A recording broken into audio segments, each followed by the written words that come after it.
ভোজ্য তেলের বাজারে স্বচ্ছতা ও অভিন্নতা আনতে কেন্দ্রীয় সরকার লিগাল মেট্রোলজি কাঠামোর অধীনে আদর্শ প্যাকেটের আকার নির্ধারণ করেছে। মঙ্গলবার শিলচরে এক সাংবাদিক সম্মেলনে এই সিদ্ধান্তকে স্বাগত জানিয়ে শিলচর ফুড গ্রেইনস মার্চেন্ট অ্যাসোসিয়েশনের সভাপতি প্রণব পাল চৌধুরী জানান, দীর্ঘ ১.৫ বছরের আন্দোলন ও দাবির ফলেই এই সিদ্ধান্ত এসেছে। তিনি বলেন, অতীতে কিছু সংস্থা নির্ধারিত পরিমাপের পরিবর্তে কম পরিমাণ তেল বিক্রি করে ভোক্তাদের বিভ্রান্ত করছিল। নতুন নিয়ম অনুযায়ী ২০০ মিলি, ৫০০ মিলি, ১, ২, ৩, ৪, ৫, ১৫ ও ২০ লিটারের নির্দিষ্ট প্যাকেটে ভোজ্য তেল বাজারজাত করতে হবে। এই নিয়ম কার্যকর করতে ৩ মাসের রূপান্তরকাল দেওয়া হয়েছে। সংস্থার দাবি, এই সিদ্ধান্তে ভোক্তাদের স্বার্থ সুরক্ষিত হবে এবং বাজারে অনিয়ম অনেকটাই কমবে। এখানে আলোচনা করার জন্য উপস্থিত হয়েছি, সেটি অত্যন্ত সেন্সিটিভ ব্যাপার। কিছুদিন আগে এই ব্যাপারে বার্তালিপিতে একটা নিউজ হয়েছিল, খুব সুন্দর নিউজ হয়েছিল। ওনারা খুব ভালোভাবে তুলে ধরেছিলেন যে বিভিন্ন কোম্পানি, অয়েল কোম্পানিগুলি বর্তমানে 840 গ্রাম, 830 গ্রাম, 810 গ্রাম, 650 গ্রাম, 710 ml বিভিন্নভাবে পরিকল্পিত রাস্তা ছিল। এটা যখন তখন আমরা আমাদের সংস্থার পক্ষ থেকে এটার প্রতিবাদ করি এবং এটার জন্য আমরা আমাদের যে 7 সিস্টার স্টেট আছে, যেটাকে আমরা বলি আমাদের পার্শ্ববর্তী রাজ্য, যেমন মেঘালয়, মিজোরাম, নাগাল্যান্ড, মণিপুর, এই রাজ্যগুলোর সমস্ত চিফ মিনিস্টারকে আমরা চিঠি লেখা শুরু করলাম যে এইভাবে কাস্টমারকে ঠকানো হচ্ছে, কনজিউমারকে ঠকানো হচ্ছে, কাস্টমারকে না, কনজিউমারকে ঠকানো হচ্ছে। কনজিউমারকে ঠকানো হচ্ছে কীভাবে? একজন কনজিউমার সে তেল নিয়ে যাচ্ছে 1 প্যাকেট বাড়িতে, সেটা রিফাইন তেলে হোক, সেটা মাস্টার্ড অয়েলে। তো এটার অয়েলের ওজন কতটুকু? 640 গ্রাম। দাম কত? সে মনে করুন 120 টাকা। যে নিচ্ছে সে জানে হয়তো সেটার ওজন হয়তো 1 লিটারের, সেই হিসাবে সে নিয়ে যাচ্ছে, বাড়িতে গিয়ে দেখছে, যখন বোতলে ঢালছে তখন এসে দেখছে এটাতে তেল মাত্র বোতল থেকে অনেক কম, প্রায় 200-300 গ্রাম তেল।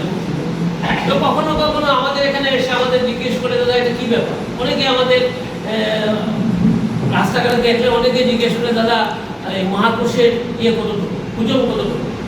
তখন আমরা বাধ্য হয়ে বলি 755। তো কেন ওজন এত কম কেন? এটা বিভিন্ন কোম্পানি বিভিন্ন হিসাবে বানাচ্ছে।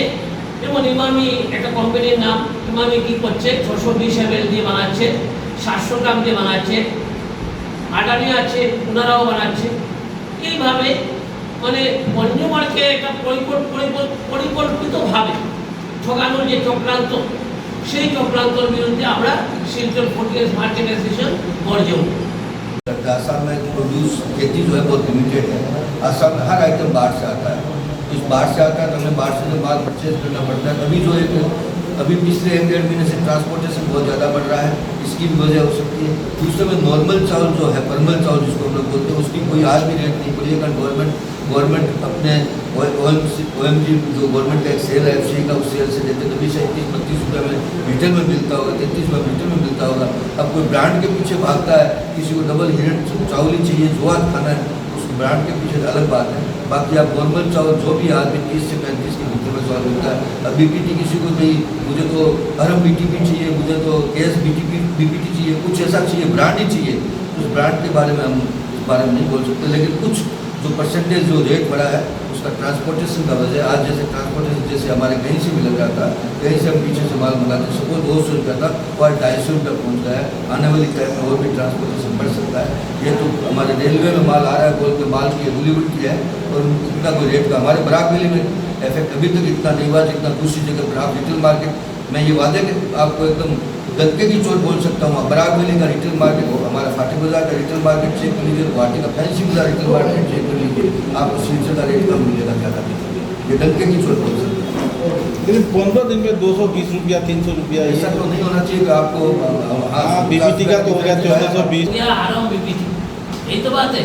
आरएम बीपीटी का लिए बोल रहा है ना, आरएम बीपीटी बनाता है आपका एक कंपनी, दुनिया मार्केटिंग कंपनी, वो बनाता है। एक्चुअली फ्यूल का जो रेट बढ़ रहा है, देखने में तो लगता है 2 रुपये बढ़ा है, 2 रुपये बड़ा इशू नहीं है, बट अभी एमपी से सिलचर तक आने के लिए 2 रुपया करके आप जुड़ेगा तो एक गाड़ी में आपको कम से कम 5,000 रुपये का फर्क पड़ेगा। तो ये 5,000 रुपये का तो माल का ऊपर ही आएगा ना। तो जो आप बोल रहे हैं चावल का बीपीटी बढ़ा है, तो इसी कारण में और कोई कारण 200-250 रुपये बड़ा है नहीं बोल सकते। 100-150 का डिफरेंस अभी ट्रांसपोर्टेशन से भी आ गया, और भी आने वाले टाइम में ट्रांसपोर्टेशन का जो हालत हिसाब से डीजल पेट्रोल का है, ये अभी मजबूरी है बोल के ये रेट बढ़ रहा है, ट्रांसपोर्टेशन बहुत बढ़ रहा है। नहीं